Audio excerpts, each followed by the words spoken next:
Yeah, so then I'll say, what are you tacoing about?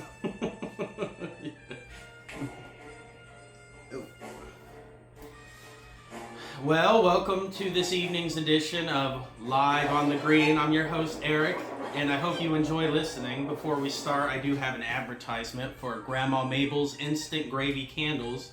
Dinner in a hurry? Light up Grandma Mabel's Instant Gravy Candles, the only candle that makes your house smell like Thanksgiving and your neighbors deeply uncomfortable. Because ambiance should be questionable. Well, we had some great news and answers about the puzzles today. The answer for the first riddle, what would Bugs Bunny say if he met some toilet paper on the street, is simple. He would say, "What's up, Ply?" Or to shorten it, I would simply say, supply. This is the answer, supply. Supply. And the second riddle was Arsenio Hall. If you knew him and you were probably born before 1980, holding some protein powder, of course, we'll have to assume that's whey protein, which tells me that the answer is Hall's Way, hallway.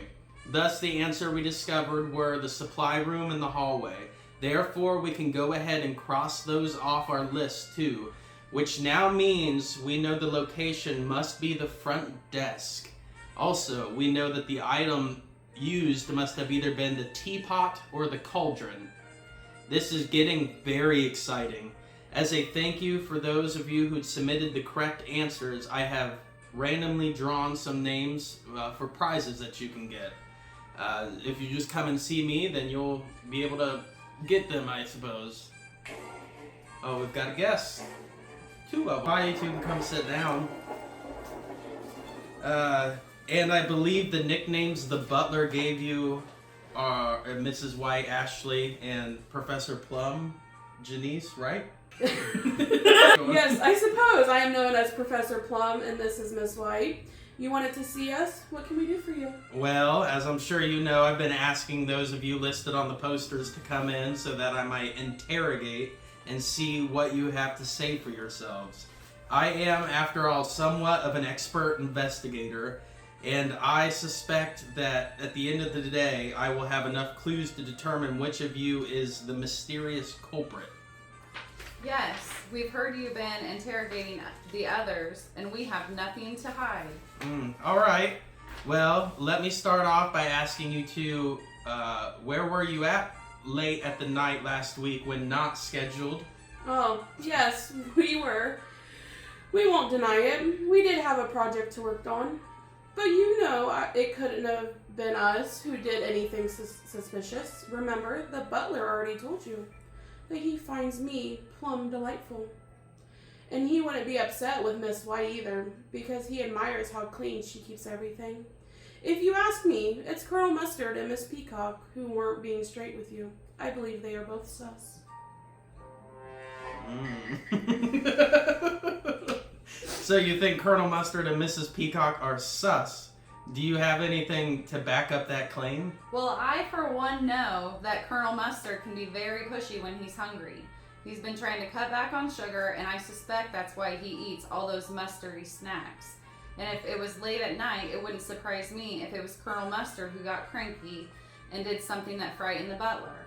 Remember, he was spotted leaving the grounds looking very annoyed. Well, that doesn't make sense, but why would Miss Peacock be sus? Why wouldn't she have stopped Colonel Mustard if he looked so annoyed? Why wouldn't she have reported something if she heard a scream and running footsteps? That's very sus. True. All right, but tell me more about this project of yours. What was it? I can't tell. You can't tell? I can't tell. It's a secret we have been working on. I promise we will be able to tell everyone tomorrow, but it's certainly nothing suspicious or concerning. Very well. We will wait until tomorrow. Thank you and good day to the both of you. Can I ask, do you think we should call in a real detective? Someone with actual experience and not just pretending? I said good day. Good day. Bye-bye. Well, I hope you were all listening closely to that because I feel we now have almost all the information we need to solve this mystery. As soon as we know whether it's the teapot or the cauldron, I believe the cleverest among us We'll figure it out. Before we end, I would just like to also thank Grandma's Mabel's Instant Gravy Candles. That heartfelt moment was sponsored by Grandma Mabel's Gravy Candles. Set the mood and possibly the smoke alarm. Oh yeah.